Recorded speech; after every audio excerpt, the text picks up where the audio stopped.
Maupo na po tayo, magsisimula na ang misa. Not your enemies. Only you can tell kung hanggang saan ang kaya mong abutin. Di ba? Kasi nung sinabi ko rin sa mga magulang ko na mag-newscaster ako, hindi rin sila makapaniwala. So, I took up communication arts and I applied in Ateneo and bumagsak ako ulit. Hindi rin ako nakapasok sa Ateneo. So I went to Maryknoll College Foundation, which I think is a really good school. And I flourished in Maryknoll. But even before I could graduate, I got impatient. And what I did is I took up a crash course in newscasting with Program Philippines Incorporated. And hindi alam ng mga magulang ko that I skipped school. Hindi nila alam nag-crash course ako at hindi nila alam nag-a-apply na pala ako sa mga network. Pero wag niyo akong gagayahin, ha? So, I applied in Channel 4. I applied in Channel 9 at that time. And then, grabe! Hindi na naman ako natanggap. Bagsak na naman. And I told myself, failure is not an option. Subok na naman ako sa Channel 4. So, may dala-dala pa akong dictionary sa aking, bitbit ko lang siya, pang-effect. Diba? Parang nakaka-impress. May dalang diksyonaryo. Pero sa totoo lang, sabi ng mga nakatrabaho ko sa Channel 4, alam mo, Korina, pinagtatawanan ka namin. May dala ka pang epektos. Sino ba naman ang naglalakad ng may dala-dalang dictionary? Okay, so I applied in Channel 4 and I got in. And they were asking me, okay, so are you willing to do this and that? And I said, I can do anything. I started out as a gopher. Alam niyo, ako dati ang nagtitimpla ng kape ni Mel Chanco. Hindi yun ang trabaho ko, pero masipag lang akong sadya. Lahat ginagawa ko. Pati yung pagtitimpla ng kape ng mga kasama ko, ginagawa ko. I became an editorial assistant, meaning ako yung nagbabantay ng wires pa noon. And then pupunitin mo yun, ibibigay mo yun sa editor. And then tumutulong ako ng pagsusulat. And then I became a newsbreak announcer. And then, alam niyo, pag newsbreak announcer ka, ang pangarap mo ay makatuntong ka sa newscast. Di ba yung newscast talaga? So dati, ako lang yung every hour on the hour na maikli. Gusto ko mapunta sa prime time. So, hindi lang nila alam, pinagdadasal namin na sana may magkasakit. Kasi kapag may nagkasakit o nag-absent na news anchor, kami ang papalit. At noong mga panahon na yun, ako ang papalit. Okay? And so, may nag-absent. Hindi naman siya nagkasakit. Nag-abroad. So, ako ang ipinalit. Ayun. So, for some reason, ako na talaga ang pumalit sa kanya. Well, anyway, I started out as a weather girl. I studied in Pag-asa. So, I know what an intertropical convergence zone means. So, I studied to be the weather girl for a while. And as a weather girl, I committed all kinds of mistakes. There was a time that I forgot my own name. Sa takot ko. One time naman, nagsimula akong tumawa. Hindi na ako nakapagpigil. Tumawa na lang ako ng tumawa. It was the longest 2 minutes of my life. Oh my God, hindi ako makatigil ng pagtawa.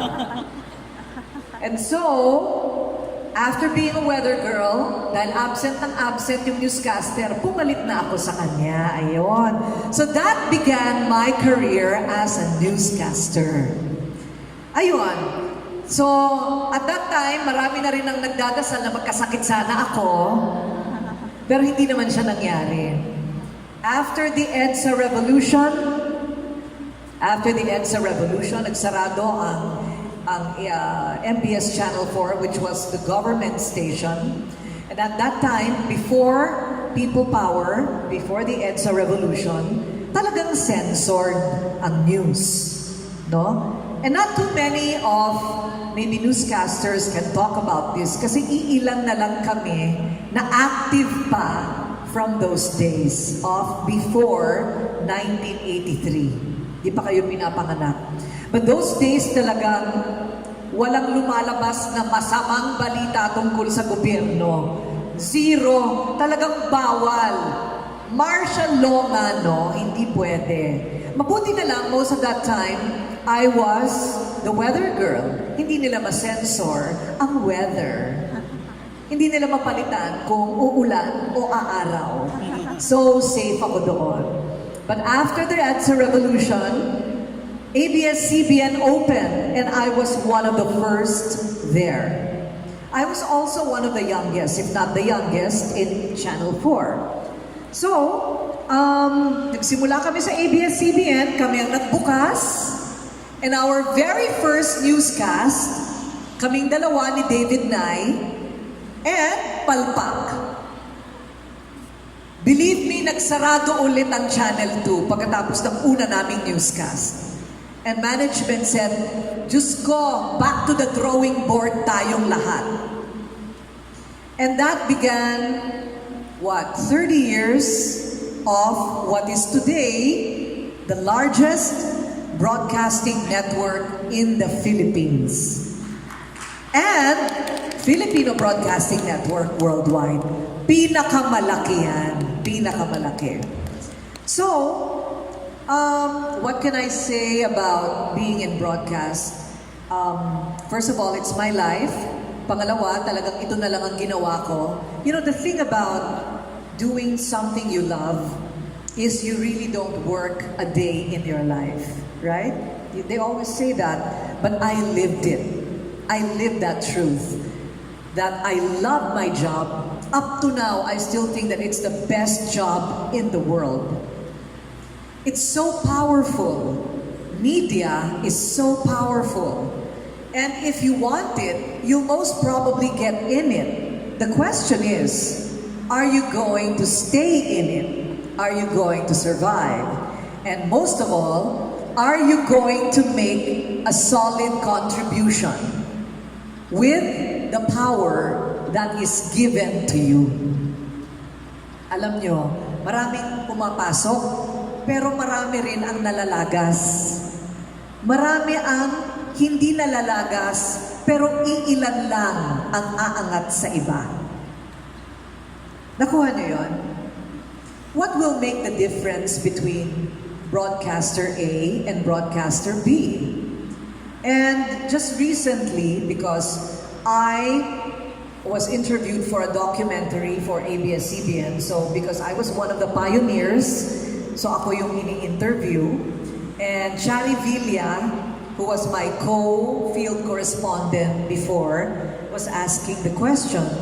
And then, you know, maraming tanong, pero essentially, ang sagot ko sa kanya is, alam mo, Shari, tayo naman, pumapasok tayo dyan, at nagtitiis tayo dyan sa hirap ng trabaho. Dahil, we are part of something big. When you join media, you are part of something big, something important, and something very powerful. Imagine, sino ba naman ako? 19 years old. Pero may mikropono na ako sa harap ko. 21 years old. Sabihin mo ng 25 years old. Meron na akong radio program. I was on TV and I was in radio. Kahit na anong sabihin ko, pwede. Huwag lang yung masyadong libel, no? And can you imagine if you were an irresponsible person and you would just mouth whatever you wanted to say? Not that I didn't have my own share of mistakes. Alam nyo, kapag nabibigyan ng ganong klaseng kapangyarihan at bata ka pa, kuminsan yumayabang ka rin masyado. Biro mo, papasok ako sa isang kwarto, I'm only 21 years old, pero tatayo lahat ng general ng PNP at sasaludo sa akin. Bakit? Because of a show like Hoy, Gising! I don't know kung naaalala pa ninyo yon, kung merong nakatanda sa inyo. Hoy, Gising was the very first show of its kind after martial law. Kung saan lahat ng mga gobyerno, lahat ng mga tao sa gobyerno, sinisita namin. So takot sila sa aming lahat. But you know, today there has been checks and balances already. Wala na masyado ang makaka-abuso ng kapangyarihan na yan. We already have libel laws. We already have corporate administrative rules. Of course, you have social media. Ay, huwag ka lang magkamali dyan, mababash ka. Hindi ba? So there are many kinds of checks and balances. And in this day and age of social media, kung saan lahat kayo feeling journalist, lahat kayo magpo-post ng video, lahat kayo may opinion, lahat kayo may balita, fake news man yan o tunay. So everybody in a way today is a journalist, is a broadcaster. Right? Broadcast is now free. Hindi ka na kailangan mag-a-apply ka sa Channel 2 para ikaw o ang boses mo ay marinig. Hindi tulad dati. Ang tingin talaga sa amin nun, para kami mga demigod. Para kami mga Diyos-Diyosan. Kasi kami ang tanging boses ng madla.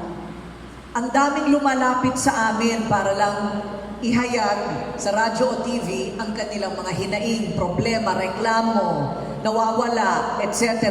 Today, hindi na kailangan yan. Today, all of you can go on Facebook, Instagram, Twitter, and you can post anything you want. You can get things done.